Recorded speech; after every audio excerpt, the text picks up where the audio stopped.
Okay, I got to the garage and there was no breakfast, so I don't know about the dinner. I don't know if it's going to show up or if it's going to be the same sort of promise. So maybe when I wake up I'll call the garage and ask Ray if the food is there, otherwise I have to eat before I leave the house. That's a decision I have to make. This really cheated the day drivers out of breakfast, because I'm sure some of them came in without eating breakfast because they figured they'd get breakfast at the garage. But that's the way these things go. And that's the way some folks are. Okay, before I sign off for today, Thanksgiving morning, I'll say a few things about the Gaza fight, which I had talked about before, and the truce, not treaty, the truce, the ceasefire that seems to probably be in effect. I think Israel got their asses handed to them. It's true they killed many more Palestinians than they lost. But you see, you got to understand the difference between an Israeli and a Palestinian.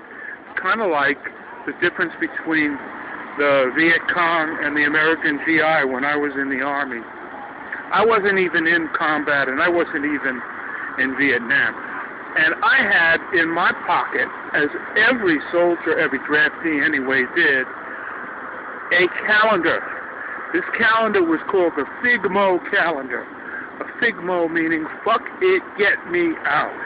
And what that was about was, it was an outline of a nude woman divided into 365 segments, and they were numbered, and each day the soldier was to fill in one segment during his last year.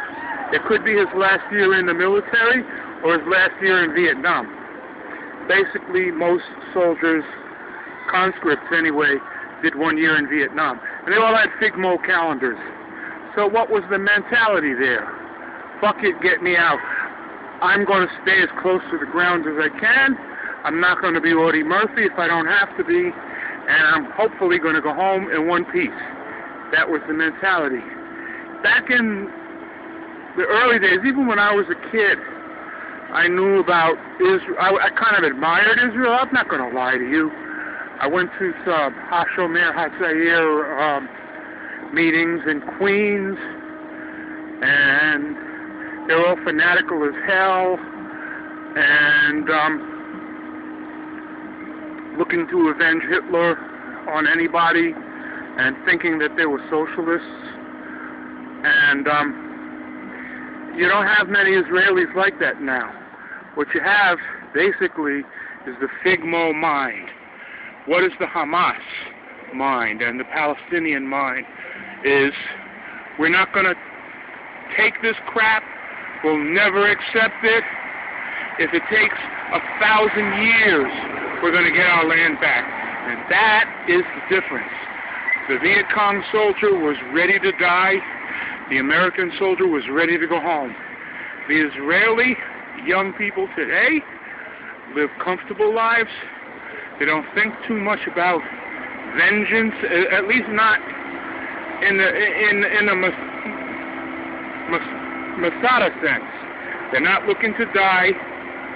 If they can fight a battle easily and win, they'll probably go for that, just like the American GI did. But when the other side shot back, hell, it would be like NYPD if somebody shot at them. Thank you and good night.